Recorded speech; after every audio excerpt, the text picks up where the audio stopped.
We pick up sort of shortly after where we left off before. Guy is sort of a part of the family, and or at least trying to fit in with this family, and they come across another family that is slightly more modernized. Another family that have figured out a lot of the things that Guy is obsessed with. And they're called the Bettermans, and the Bettermans are sort of take the Croods on a journey that they certainly weren't expecting, and a journey that exposes them to a whole new world. Literally. Oh my God, yeah. I mean, I'm not, I'm not playing like a pianist or something, the classical pianist or something. I mean, it's a very simple, fun, it's a pleasure to do, because it's just like, for me, it's, you hop into a recording booth and you just let your imagination run wild. And, you throw everything up against the wall, they pick out the best bits and then animate them and create a whole world around it. And I'm consistently fascinated and blown away by the ingenuity and genius of these animators, and, how they take really rough concepts that are just transmitted to them via dialogue and create whole scenescapes and worlds around that. And visual comedy and all these sorts of things that are really hard to do in live action, let alone in animation. So it's always pretty wild to see that process. I don't know. I haven't yet seen the final film, so I don't know. I know that the director had mentioned that a lot of the stuff I wrote just on the day made it into the movie. So I'll be anxious and excited to see what that stuff is and how it looks.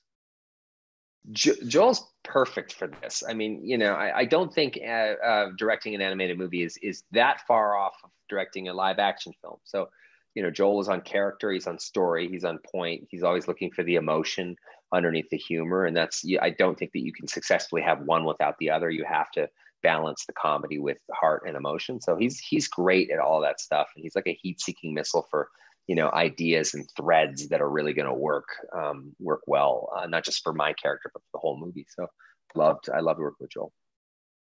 I would be very, very cautious about those bananas. Those bananas may end up getting your butt beat. Yeah. I believe the Punch Monkey language, if memory serves, is the Punch Monkeys communicate via physical violence. I mean, they communicate through punching. Which is really just a terrible way to have a conversation. It's a conversation that you want to keep as brief as humanly possible.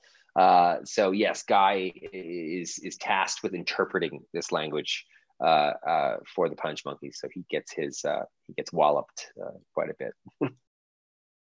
Yeah, I think that's a credit to Joel. He really takes an expectation, comes 90 degrees to it, and gives the audience a totally fresh perspective. I think that's so important. It's also very, to me, is very modern. It's a modern take on it. Anytime you can sidestep a cliche or a stereotype is a good thing. Yeah, I still haven't seen the final product, but the recording that stuff was really fun. I mean, it's super energetic. It's wild how a simple 2-hour recording session can feel a bit like a marathon. That's why they make them sort of frequent and brief all at once, because you can't your voice goes after a couple of hours. I mean, it's so it's super energetic, super fun. I love all the sequences, but that sequence in particular toward the third act of the movie is like a high octane, just a fastball of joy. And I think that's something that is very exciting, particularly in the year 2020. It's both. I mean, they're filming you for a very good reason. They're filming you because they're capturing your physicality. So it's always wild to see that go up on the screen, to see an animated character who you don't necessarily look anything like, but that character has your mannerisms, has your facial expressions. Of course it has the voice, but you don't expect that other half. So I love that. And I love that anything goes. I love that you can sit in that booth and talk to Joel and say, hey, like, what, maybe when I fall off the cliff, this and this and this happens as a result. And, he may have an idea that betters that, or he may say, no, that's exactly what we're going to do. And then they animate to that. It's a real, it's such a stage for imagination, unlike even a live action movie, because anything is possible in animation. So really great.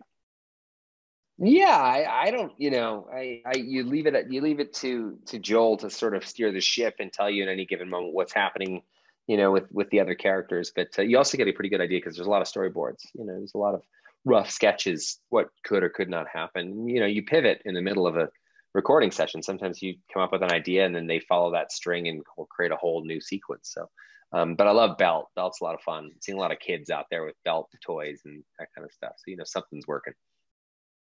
I just hope that what they take away from the film, I hope they just enjoy it. I think it's like a year where you want to have some joy.